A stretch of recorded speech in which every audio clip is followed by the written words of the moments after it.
Good morning, everyone. I hope it's a bright Sunday morning for all of you.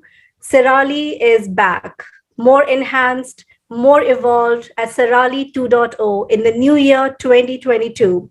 And we are going to begin this year with a very special guest. Keep watching. Serali is a book club hosted by Sri Partha Sarthi Sen Sharmaji with an aim to build community of people from all walks of life with a common interest, books, and reading. We invite eminent guests and discuss myriad of topics which fall under the purview of Serali, say secular, rational, and Li liberal.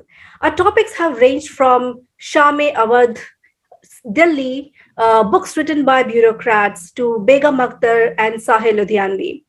Our host, Partha Sarthi Sen Sharmaji, is a 1994 batch IS officer from UP Cadre and is currently serving as Additional Secretary with the Ministry of Culture in Government of India.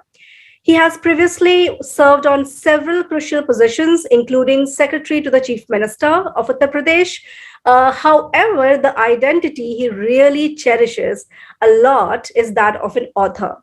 He's a renowned author with 7 books to his credit, 2 travelogues, A Passage Across Europe, Every Mile a Memory, and 2 novels, Love Side by Side and Lucknow Diaries of Love and Longing, and 3 Hindi translations of 3 of these books.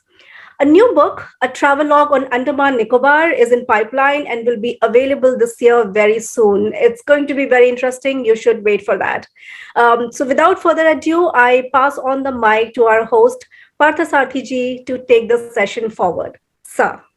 Welcome to our friends from Serali, who have been our consistent partners in this journey for the last 1.5 years. It's a matter of great privilege and pleasure for me to welcome Sudha ji in this episode of Serali. Thank you, ma'am, for having consented to be a part of this episode. Friends, although Sudha Murthy ji do not require any introduction, but it is a matter of pleasure for me. She wears so many hats on her head. She is an engineer, she is a teacher, she is a philanthropist, she is an entrepreneur, she is a mentor and a prolific writer. Apart from her introduction, friends, the thing that comes across when you read her is the goodness and the simplicity of heart that shines through her words. And that, I think, is a great quality that I can think about. Welcome, Sudha ji. Thank you. Your recent book, The Unusual Tales from Mythology, The Sage with Two Horns, this book. Yeah. This book has just come, and I would like to first ask about this book. I understand this is the 5th of a series of books, Sudhaji, which has come out on Tales of Mythology. You have written 4 before that, Tales from Mahabharata, Tales from Ramakrishna, Unusual Tales from Women, and so on and so forth.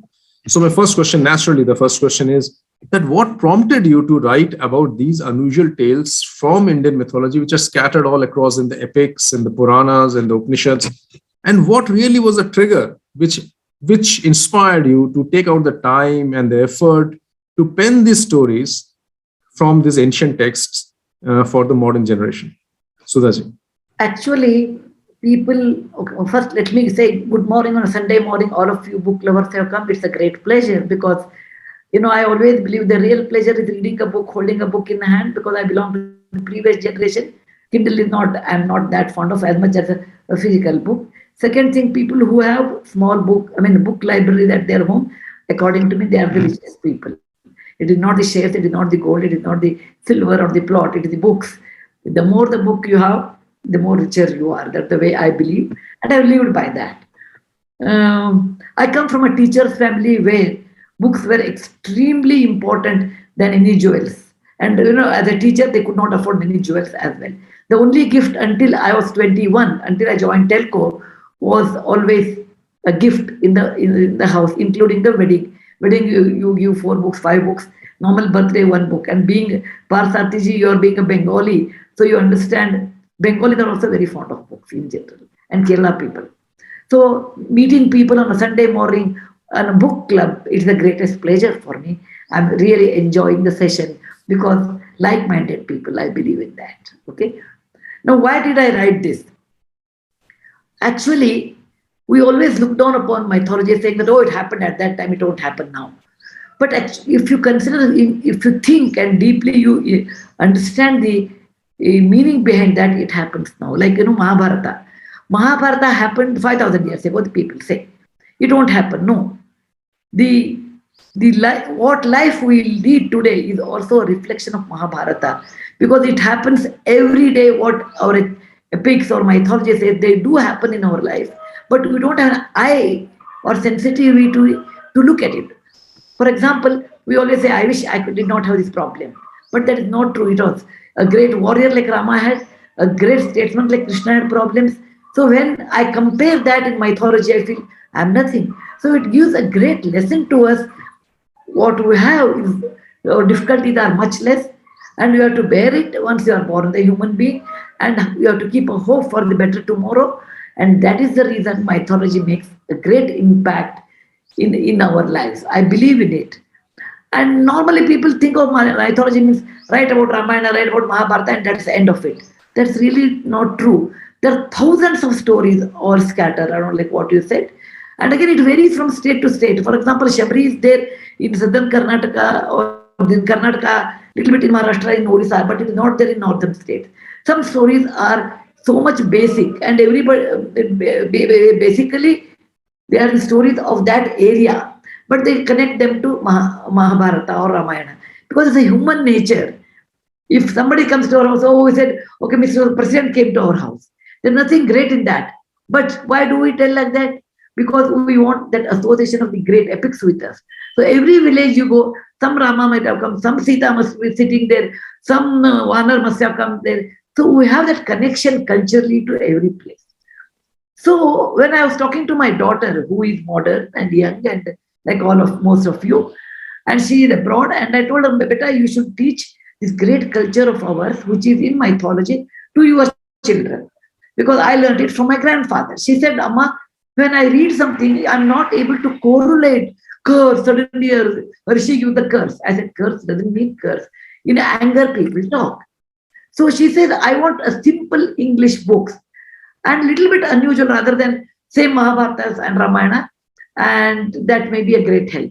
So I started writing for my daughter, who is 40 years old. For her, I wanted to write, making it not too much narrative, not too much of curse and vara, or not too much of exaggeration. A simple mythology book, and giving you, each story gives certain values, like a sage with the two horns, the man who comes to a place so that the rain will come along with him. Some philosophy there in every story. And I wanted to make it unusual stories, because very unusual people like to read. And when one volume I brought women in mythology, and everyone thought, oh, it is Sita and Draupadi. I said, no, they won't appear at all. There are many people in mythology who may not be well known, famous, but they have sacrificed. Like, I have given the story of Ashoka Sundari, or many stories I have given there where women have excelled men, where women have put maximum effort so that, people should change their way of thinking, and then complete dedication. So I started with one story book, that is unusual stories from Mahabharata. Then I entered the world of mythology. It ended up with a 5 books. Ma'am, when I read this book, the Sage with Two Horns, the Rishishringa story, and the other stories, the one thing that really struck me was each of the story has a message, but it is not on your face. There is a subtle message there. And many of these characters I had known vaguely. So I knew that Agastya Rishi had gone to south crossing the Vindhyas. Yeah. But the story of Agastya Rishi and Lopamudra, and how Lopamudra converts into Kaveri, or the story of I knew about Ashtavakra Gita, but the story of the sage Ashtavakra was not known to me. So when I read this book, and as I would sincerely ask all friends of Saral to read this book, is it opens up to you to all these tales, and you realize that how less you know. So, and that is not something to be despondent about. I think the lesser you know, you realize that there is more to learn. So, ma'am, I want to ask you about the process of writing. Did you actually went through the texts and get out these stories, because these stories are scattered all around in Upanishads and Purans and Mahabharats.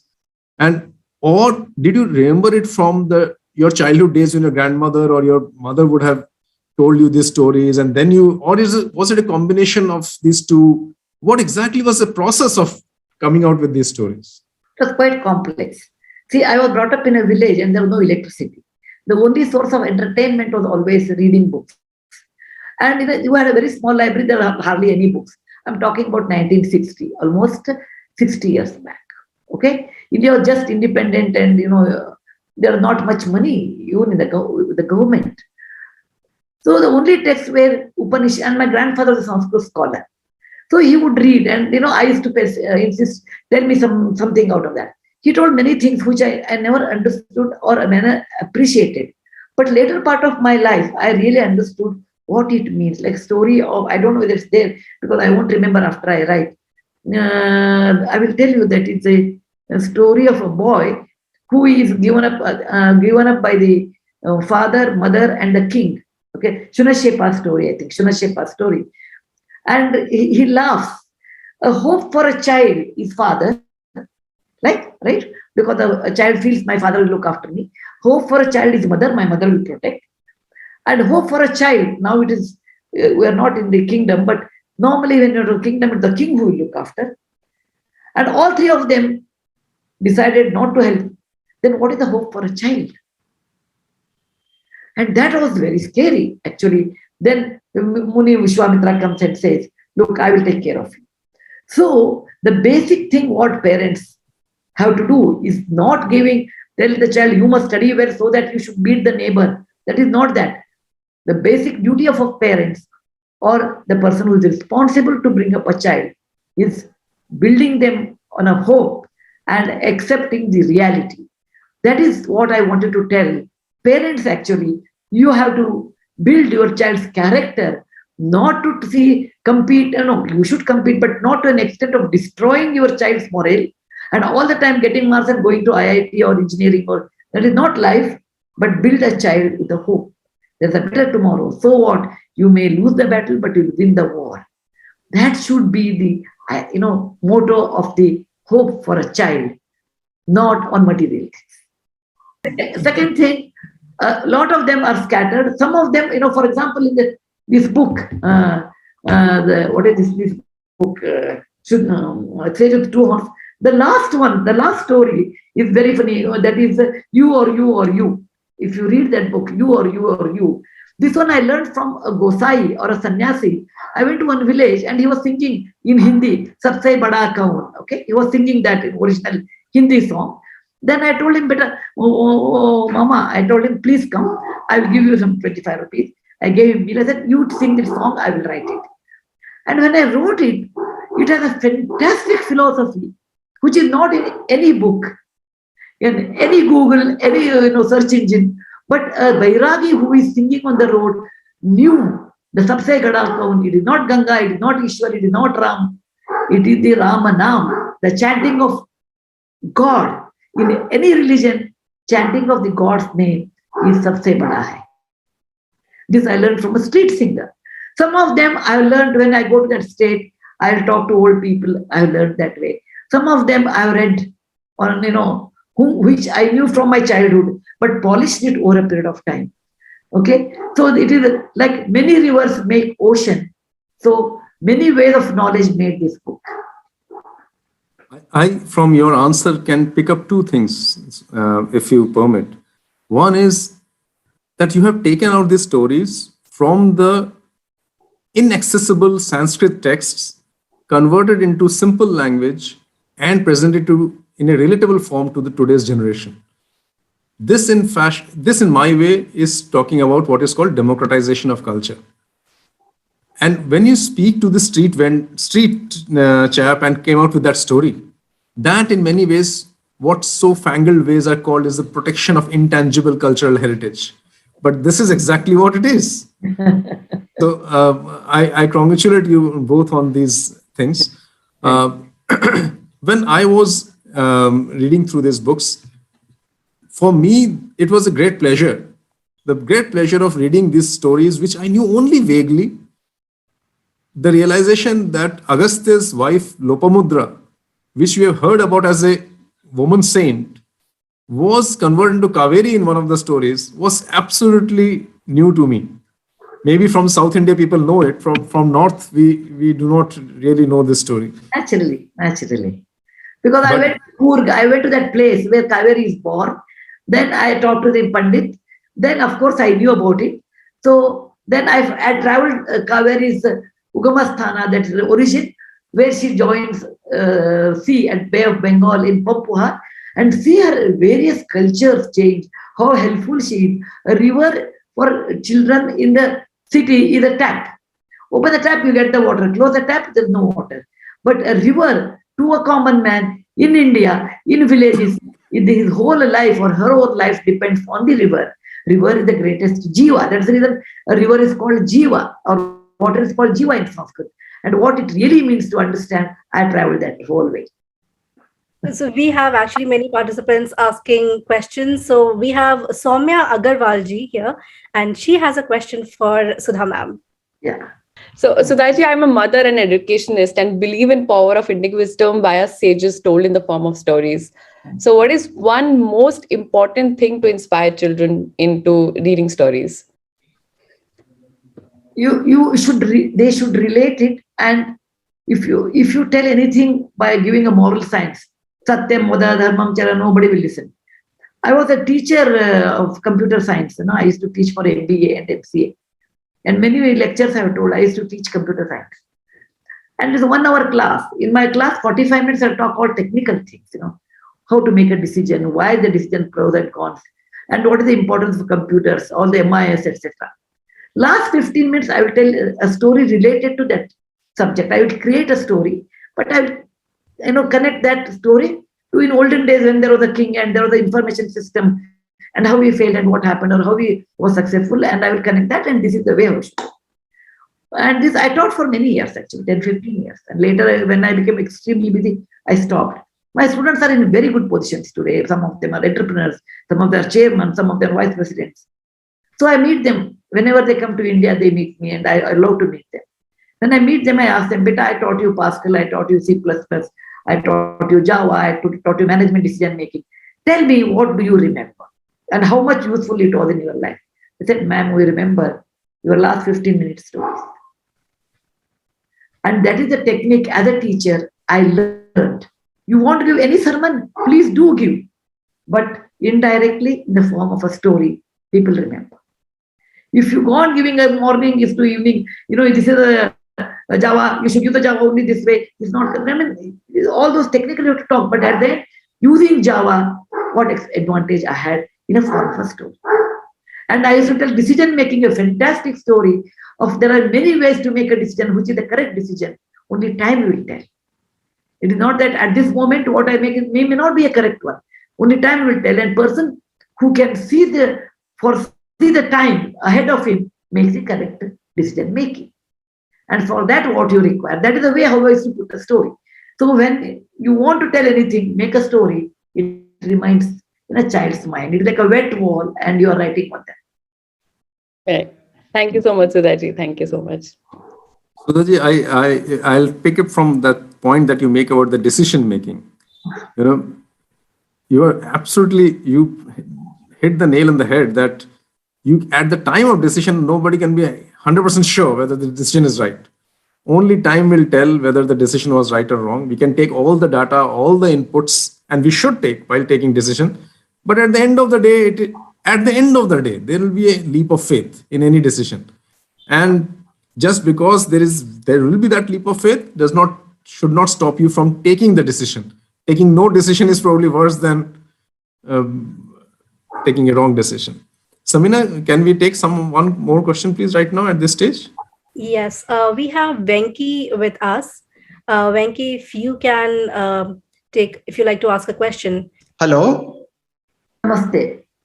Namaste. As a dad of a 14-year-old son, I am forced to watch all the Japanese anime, Harry Potter and Lord of the Rings. These are all complex plots. So when I present to him simple, small stories that end in 20-30 pages, he's like, "Isme hai kya?" So I'm somewhere lost between the simple stories like Malgudi days that we grew up, where the message remains with us, versus these complex stories that kids of today are exposed to. Like, have they lost the ability to enjoy simple stories, which are also reflected in our old ancient stories, which are small snippet kind of stories? I will tell you, generation to generation, there is always a difference. Okay. The way I learned stories, you are not learned. Because I did not have any other way of getting entertainment other than stories. Whereas you were able to see some movies and books. In their generation, no movies, no books, and only internet and playing such games. But we have complicated stories. For example, the entire episode of Mahabharata. Or Mahabharata may be very difficult for them. There are stories which you can really tell to our children. Like Hanuman's story, I find it like a Superman story. When we say Superman, they say fantastic. When we say Hanuman, because it's more of a bias. So you must start teaching children very engaged. Look, these are some of the finest stories. One of my books I have written. I told my story of Akshay Patra and Krishna's Rasa Leela to my granddaughters who are in London for a long time. They are 10 and 12. They modified that story to a London circumstance that it was a winter and Krishna wanted to go for a swimming pool, And I was telling with the bhakti. They were talking about, and they wanted a Christmas party. So Krishna says, okay, get me hot chocolate. Initially, I said, what is this going on? Then I realized it is also circumstantial because their circumstances are so different. And I'm talking about Mathura and the Vrindavan and there is the Yamuna and Gopika. They can't relate to that. So the best way is in their circumstances, relatable stories you have to convert it. And that's the reason I have written this book as much as possible. So simple. And you have to sit and read with them. You have to sit and read with them. That's what I did. So I sit with my grandchildren. Then, I will tell a story. Then you tell me, okay, you convert that into your own words and tell me. You have to make that atmosphere in such a way that they should come out to the story, however modern it is, but allow them to create their own way of doing. They will like it. That's what probably one of the ways. There are many ways. It's one of the ways I can think of. Actually, Sudhaji, I have read that story. This is in this latest book, in which you tell a story to your grandchildren, and they come out with their own version of that mythological story. Yeah. And I must tell you, actually. It was shocking to me because they were extremely creative. Both of them were extremely creative. And I want to tell them Draupadi Vastrappan. I stopped it because I don't know what all they will come out with the new ideas. Okay, so today's children are much more aware than my generation and your generation, Venki. So my generation were restriction of the finance, of the availability of the resources. Your generation is probably better. Now they have unlimited options. And we have 4 children. In your generation, 2 children. Now we have 1 child. So they have unlimited resources. Parents are going any lengths to give them. So their expectation level is very high. So the basic thing is always I tell them, don't give too much. Put them always that I need, I want, I will wait. Please introduce that to your children. I want to wait. Okay, you want a new dress? Not tomorrow, until Diwali comes or until Eid comes, until New Year comes. Don't give the moment they ask. They lose the attraction of life or small things in life. If you want to enjoy smaller things, then, see that they will not get what they want immediately. Control it. They should enjoy a good breeze. They should enjoy a good rain. To that extent, they should try to give less. It is hard. It is hard because his friend gets iPhone and he doesn't get, this fellow may be mad at you. But you should say, better, when you start earning, you can get it. Right now, I can get only this much. You ration your children. But keep their aspirations high. But ration material things. They fall in line. That's what I tried at least. I think I am also a parent. My daughter is right now doing an MBA in the same city that you and I both lived in, Jamshedpur. So, XLRI. XLRI, yes. But You said a very, very pertinent and a valuable thing. In our affection for lone childs or for example, two childs, we sometimes lose this perspective of temperance and moderation in their upbringing, and our over affection sometimes does not really help. Below the shadow of a banyan tree, nothing grows. You have to cut the branches. Sudhaji, I wanted to ask you one thing as your journey of a writer. Now, most of the Indian writers in English today write in English only. Most of the writers, the famous one, not so famous ones, they write in English. Later, their books may be getting translated, but they are writing in English. You are one of the few who started your writing journey writing in Kannada. And I have read your that piece in which you very vividly and very charmingly tell us how, as a teenager, your first story was published in a newspaper, and your excitement about it, and how later some writing was not published, and the editor gave you a very valuable piece of advice. And then you wrote in Kannada for quite some time, and much later you switched to English. And now you are writing prolifically in both the languages with equal ease, I would say. Although I cannot really be a judge of a Kannada writings, I cannot.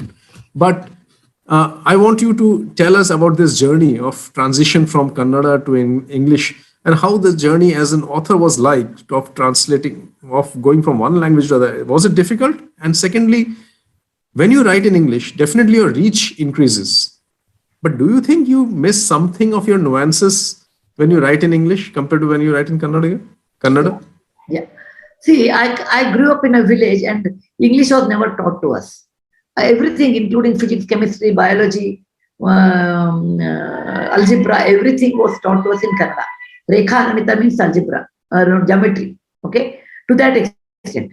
When I was 16 years old, I got very good marks in a 10th class and got admitted to the college. I was not able to write one paragraph in English. So I was scared.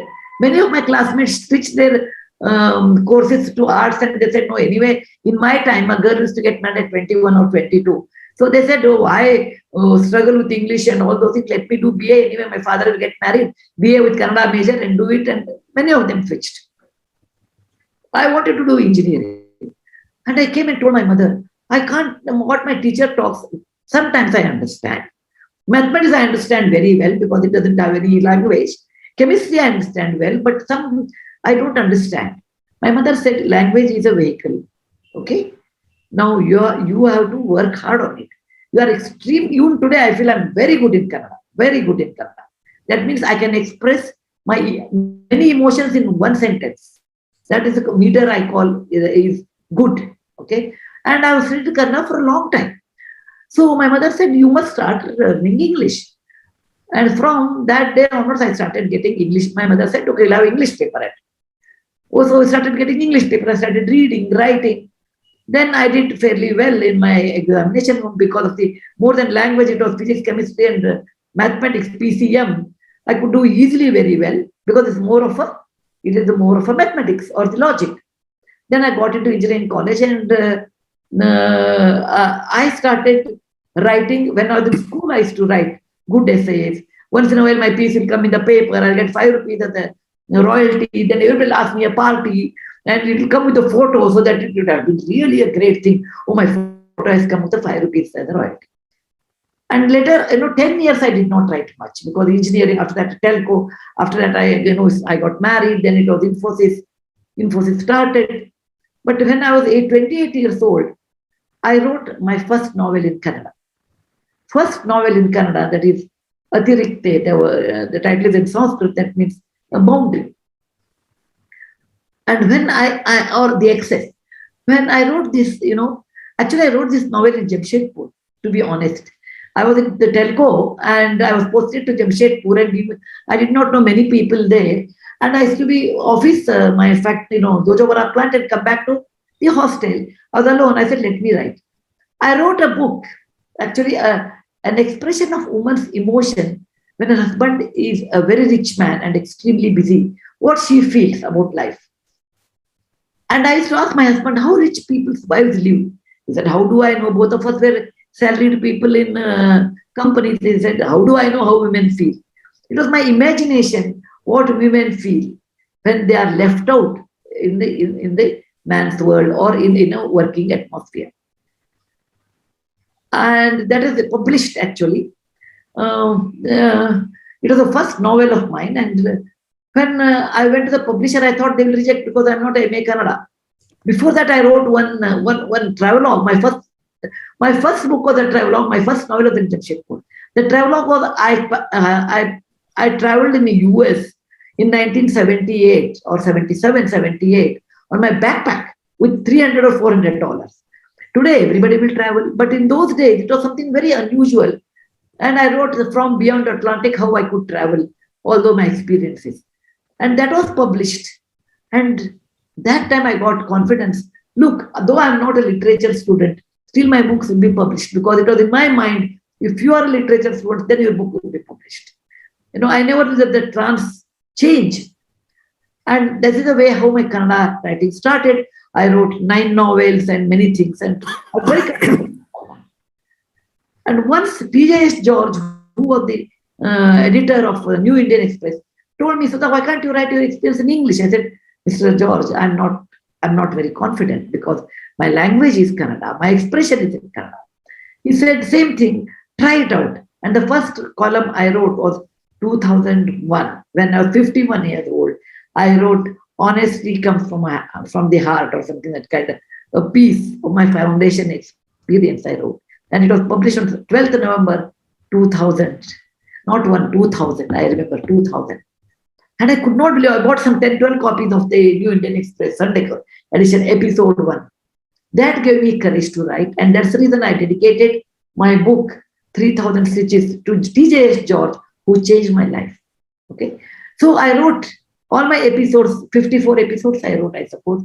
Then I got many offers from different papers, Times of India, Hindustan Times, then Chennai, The Hindu. Then I started writing only 5 pages for each one of them.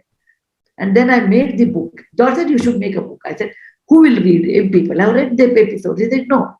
At least you compile them and write a book. And that was my first book, Why That Otherwise. Year 2002, in November, it came. And to my surprise, it did well. And now I had that idea. When you write in English, many people read. Second thing, within a year, it was translated to 13 Indian languages without any effort. I was so surprised that a simple book of mine, many people would like to read. So if you want to write, then it's better to write in English because it can reach a larger audience. However, I have 2 different rules. When I write my novels, which is more of an emotion-oriented, I prefer to write in Kannada. And then I translate, I think in Kannada, I write in Kannada, then I write in shorthand in Kannada because the emotions are so fast, my hand will not gel on computer with that. Kannada typing is not that easy. When I write in English, that is non-novels, like my experiences, my travelogues, I write on computer directly. So I kept 2 compartments, one for emotional and then the factual. Factual is always in English, think in English, write in that, and that goes immediately. Like all this mythology, I've written in English first. Actually, I went to write that in Kannada. I will do that. I was so busy, I could not do that. So this is my way of transiting, and it was not easy. I did not have confidence whether I can write in English or people will read in English or people will, if I make a book, I used to tell them, make only 1,000 copies, make 1,000 copies. You will find a mythology. I told there are many players in the market for mythology.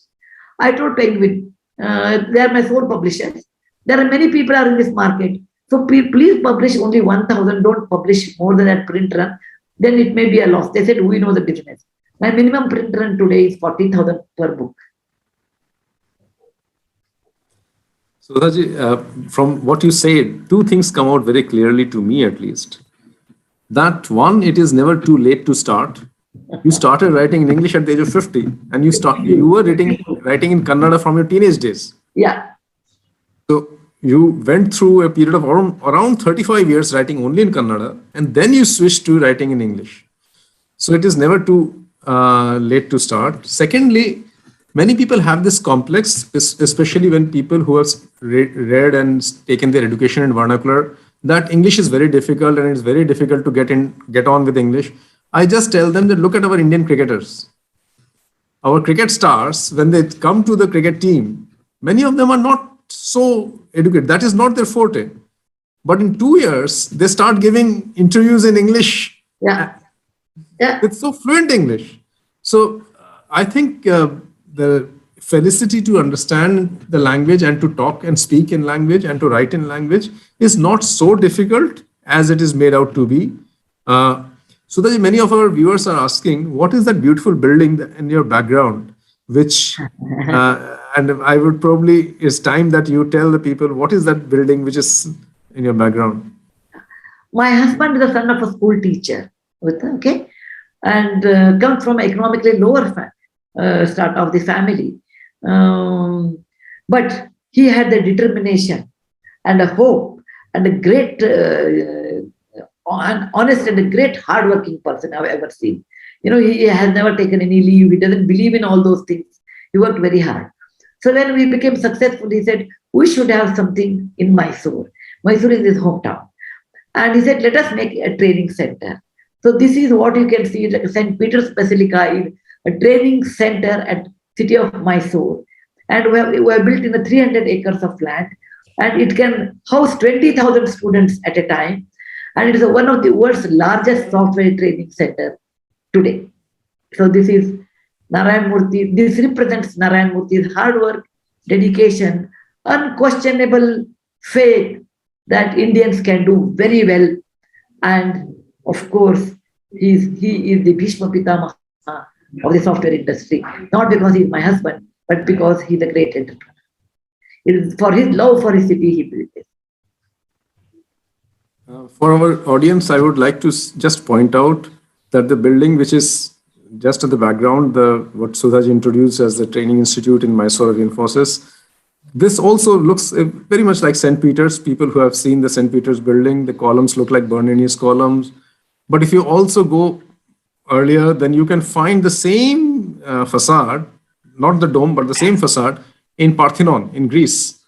And this tells how the same things have traveled over space and over time and has inspired minds across ages. So, and how things are all connected if you just know how the connections work.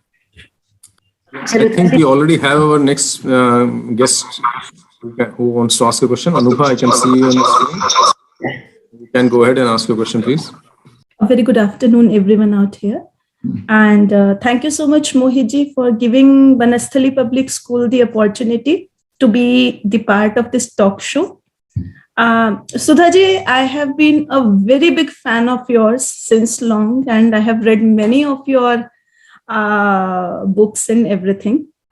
I have one question related to Panchatantra stories. Since our childhood, we have been reading about the Panchatantra stories. So my question is, while you write the Itihas as your base to narrate stories, how much have you been inspired from Panchatantra in your writing? And do you plan to write the new Panchatantra for kids? Thank you. Yeah. Panchatantra are the great original creative work. When I started writing stories for children, I realized Panchatantra are one of the greatest creative works for children. It is difficult to write modern Panchatantra. It is difficult to write. I have not tried, if I have to try, I have to think it over because original is so great. It is difficult to compare and compete with that. No, I have not been, I have loved Panchatantra, but I have not been inspired by Panchatantra, no. On the contrary, nothing like inspired me as such when I write my books because I become a child in my mind, around 8 or 10, 12, whomsoever I want to. And what inspires me, a child of that age, I think that way and I write. No book that way inspires me to write in this way or no. My style is my style. I met many women actually. Parthaji, I wanted to tell you, I met many women who have done, their vernacular language or maybe a little bit of English in high school and then, did their BA and then become a housewife and with children over a period of time, they lose the touch of English over a period of time. So they wrote to me, ma'am, I used to always feel odd when I used to go to, they're around 40 years old, 45. You'd go with my husband, they all talk in English, and I understand. And I left college about 15 years back. I'm not used to because we speak something else at home, etc. Or children always say, oh, Amma's English is not as great as Appa's English, that kind of thing. But after reading your book, we felt very comfortable. Number one, your words are so simple, we don't have to go and refer a dictionary. I'm not against dictionary at all. They're the great source of learning. But when you are reading, you have to refer dictionary every time, then your flow will be interrupted. And these women, they cook, and after that in the afternoon, when mother-in-law is not there, that time she gets rest time. At that time, she has to read. She can't work so hard to understand each sentence. So she said, after reading your book, we got confidence, saying that, look, at any age you can learn. And we started reading your books and improved our English for a period of time. Thank you. And these are the, more than Padma Shri or any award, I feel these are the sentences which makes me extremely happy. This also reminds me there is a book on my grandmother, how I taught my grandmother to read. Most of you must have read that. It's a real story. My grandmother at the age of 60 started learning Kannada, which is my mother tongue, from A-I-E. And she started reading books and she became independent. And that's the reason I request everyone, for learning age no bar. You should have love for knowledge, you should work hard, and you should aspire to do better day by day. You will become. I'm so glad, Sudhaji, you said that, because a lot of kids have joined today from all walks of life. And I remember your story that as a teenager, how you taught your grandmother how to read in Kannada. And you were actually at that time narrating some story, and you had gone to some marriage function or something, and she missed the next episode of the story which had come in the newspapers. And so she was, that made her realize her lack of independence. And that led her to realize at the age of 60 how she must read. And I also remember she gave you some Guru Dakshina after the episode, if I remember correctly. She gave a dress material and touched my feet. I was scared because how a nanny can touch a child's feet? Never ever heard. Then she told, there is a saying which my grandfather, who was a school teacher, used to tell. Somebody teaches you one varna, that is one letter. He or she will be your teacher forever. She said, it is always taught, a person who takes you to the Ajnana to Jnana is always your teacher. And for a teacher, there is no age. She touched and I was horrified. And then I touched her feet by equalizing it and saying that you're my nanny. But she gave me an important lesson to me in life, that learning, there is no age bar. I always believe children can learn 3-4 languages. I always believe in that. As a child, I used to speak Kannada at home. I learned Kannada. We learned Marathi because we were in the border area. We learned Hindi because it was spoken in our household. We learned Urdu because, our area was dominated by Urdu-speaking people. Okay, so we easily can manage Urdu. So it was a great education of learning many languages, and it helped me a lot in my philanthropic work, because when I travel, I would like to talk to the natives of the place in their own language. So then I had a teacher. I learned Tamil. I can manage in Konkani. Then I understand Bengali. Because I used to work in Orissa. Okay, the border area has Orissa and Bengali. Oriya and Bengali are there. More the language, better it is. And when you are younger, your mind is so fresh. You can learn so much. I always believe in it. We have one very interesting question by a 12-year-old boy, Sumer. Beta, you are from which place, Sumer? I'm from, I live in Maharashtra. I live in Pune. Yeah. So I used to read some of your books, like the short stories. And actually, my brother is a big fan of your Gopi Diaries. And my question, it's not really related to your books and stuff, but what is one thing you want to do in your life but you haven't done yet? Oh, there are many things. Okay. Thank you for reading Gopi. Gopi was just now here. That's the reason I took a minute break. I took a minute break because Gopi was here, and he will dominate the show more than anyone else because he starts barking. So thank you for reading Gopi's book, and Gopi's the finest dog, and his book is going to come part 3 maybe this current year, probably. Yeah. Thank you for reading Gopi's book. Now there are many things I wanted to do. For example, I don't know swimming. I wish I could have done swimming when I was young. Now I'm scared of water. Yeah. I'm scared of water because physically it's not easy for me to learn. But though I want to learn, it's not easy at this age. Second thing, yoga. We never had yoga classes in those days. I do exercise, but I don't do much yoga. So yoga and swimming I should have learned. I feel bad about it. Then, I love to go to some places which are difficult to go. For example, I really want to go to Mohenjo-daro, Harappa. I always dream of that place. So you could go there, right? Like you could take a flight. Not that easy in my position. Okay. See, I have to take my security there. It is not easy. So go, I went up to Karachi, but I was not able to go there. Well, Indians get city-wise visa. I think Prashant ji knows about those things. And again, paper will write about me many things which are not good for me. So Mohenjo-daro, Harappa, I have really missed. I feel I wish I could go sometime. If I were young, I would have traveled from Xi'an to Kannauj, like Huayna Tsang traveled in 629 AD, but not by foot, but by taking aeroplanes. Okay. Yeah, and you've talked like a lot about you traveling up and down India a lot. Then you've talked about you teaching your grandmother Kannada. So like that's a very inspiring life. Thank you. But I can't do that. I would have done the old Silk Route travel actually. But because of the various reasons I can't do. I always dream of those things. At least children, you should do those things, Okay, you are young, you are rising sun, I'm setting sun.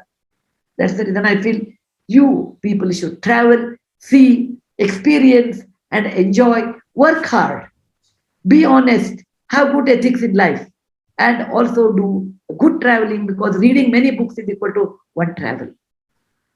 Meet people. Reading a book is like meeting a person. There are many ways you can enhance your knowledge.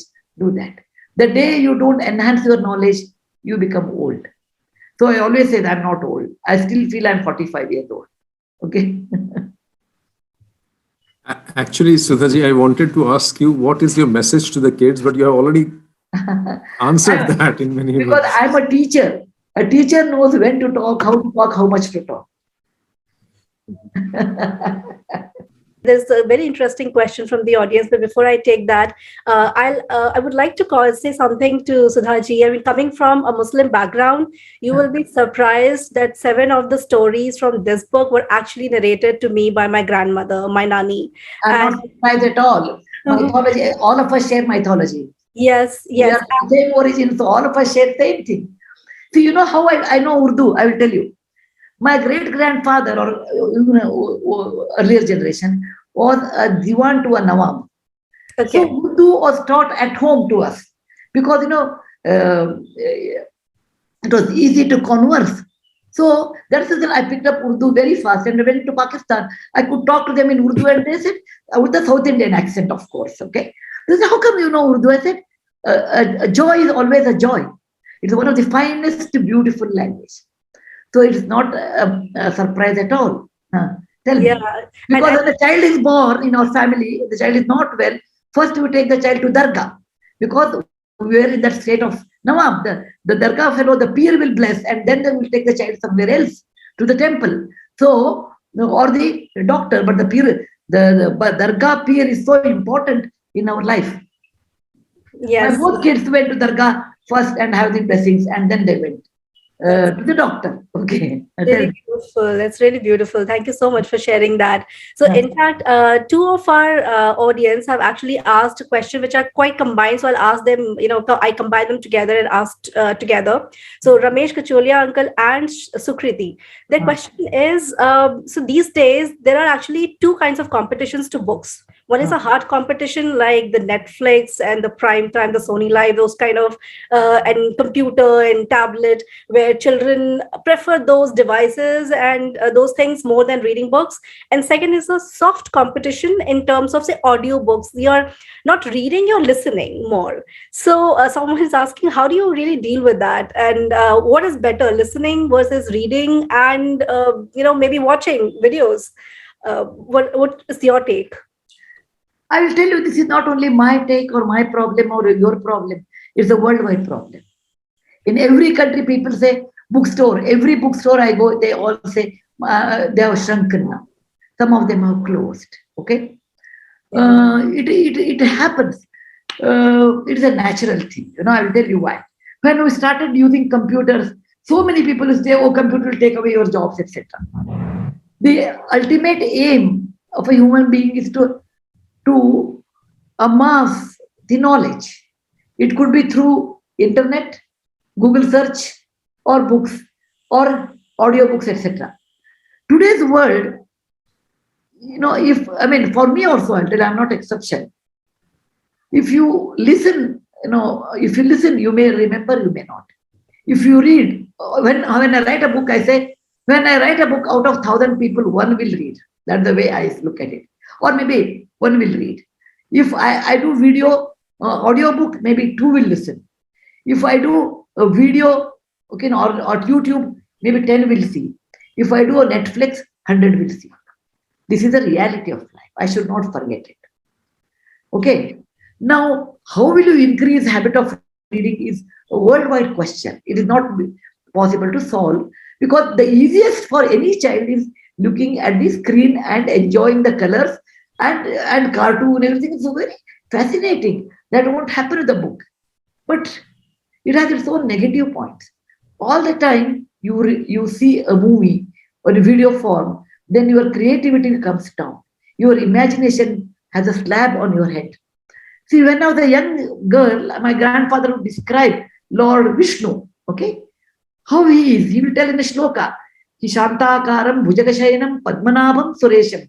That means he's quiet. He has a lotus eye. He is very handsome and tall. And his skin is dark. And he is a Shubhanga. He is very Mangala. That means he is very blissful, etc. So I could imagine my Vishnu in my mind. He's tall, dark color, with curly hair, kirit on his head, etc. When I saw Mahabharata in 1980, okay, for me, or my children saw that, and I asked them, how is Krishna you describe? They say, Krishna is Nitish Bharadwaj, who was the Krishna in Mahabharata. In now today's generation, you ask my granddaughter, I asked, how is Krishna? She says, Saurabh Jain. So for them, imagination stopped, and they looked the Krishna figure on the screen.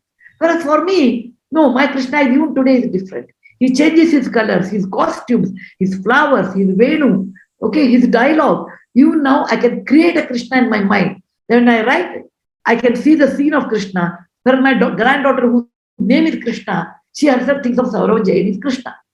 So seeing in a video stops your creation.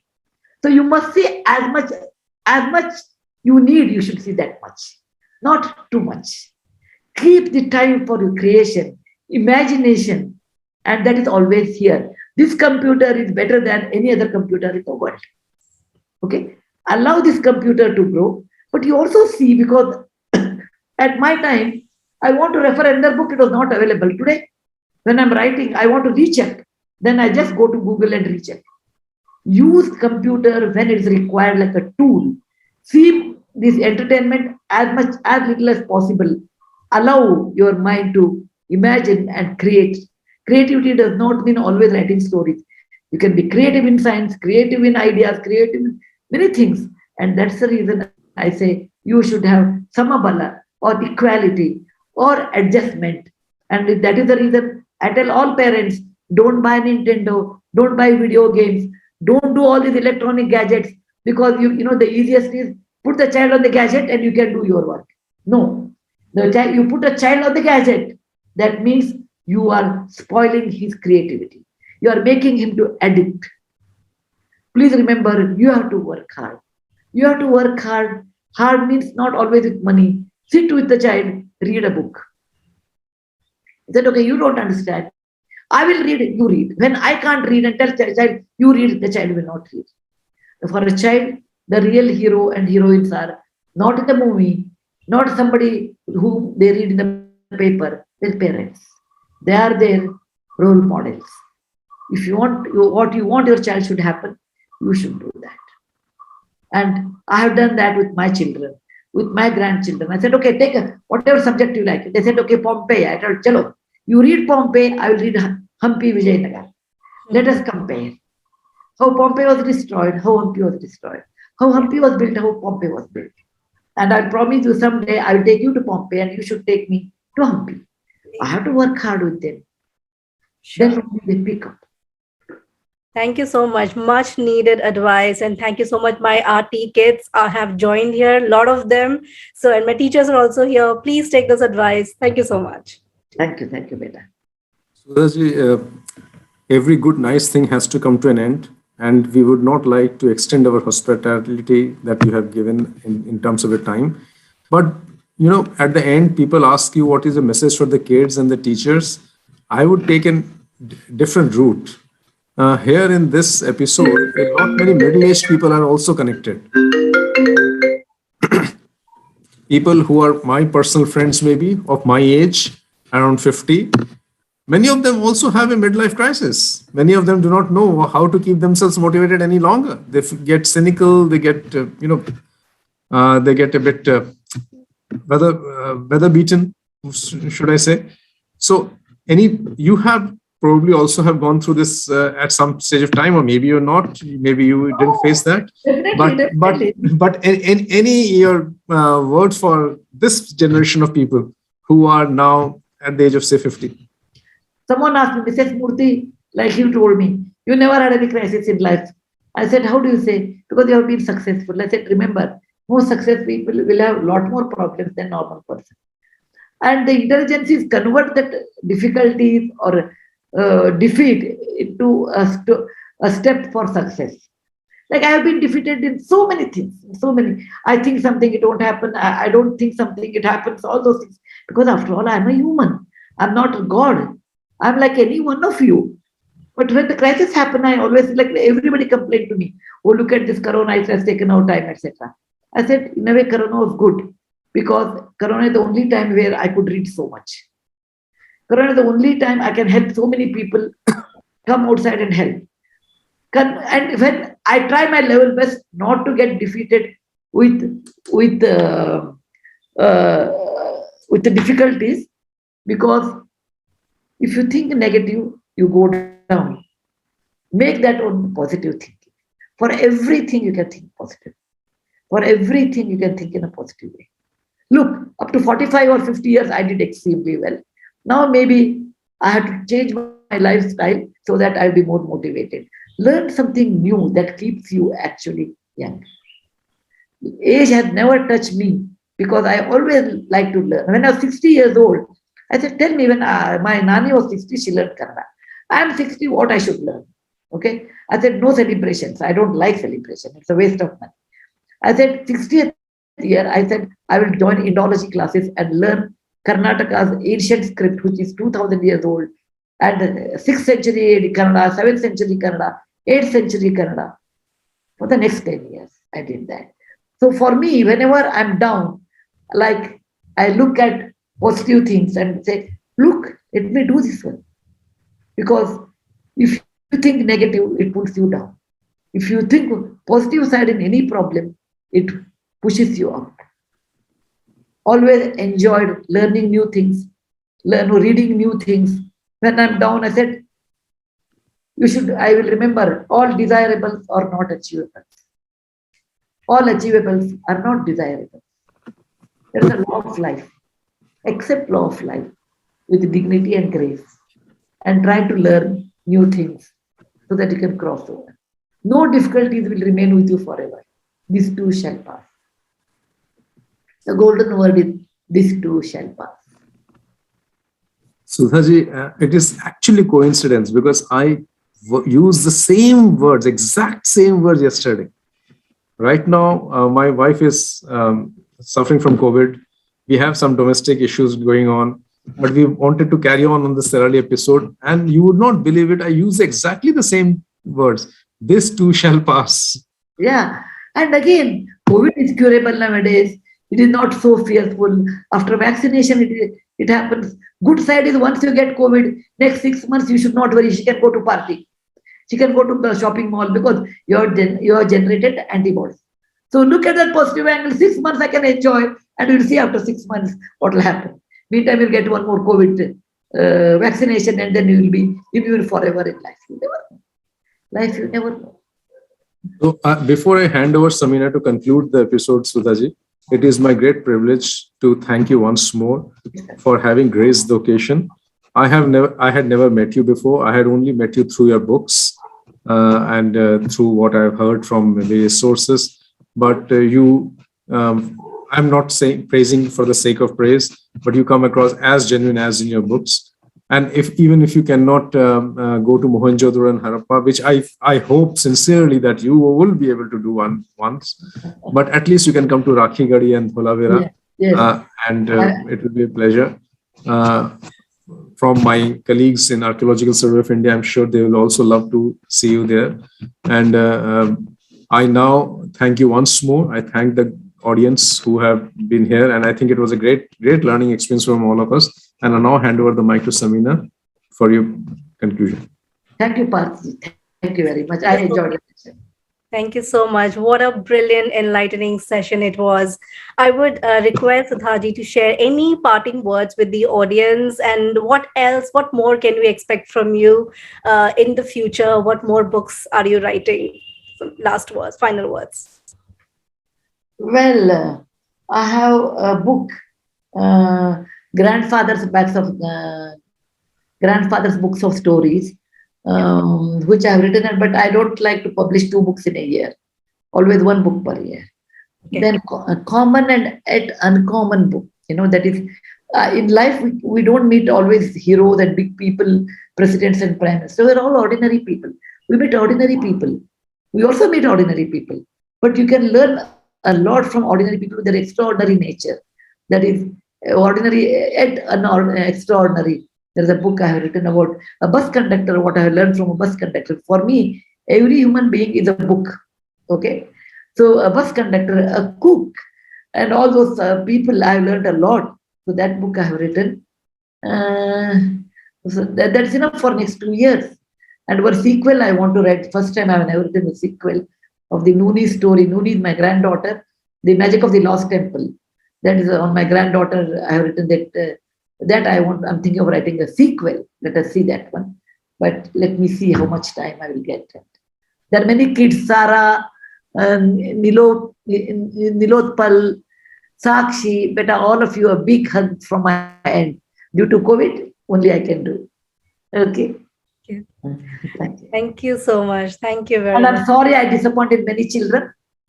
There is always more time, inshallah. Right? Yeah. This I cannot translate in any language. If God willing, we'll meet again. Thank you very much. Dhanyavad, and have a nice day. Thank you.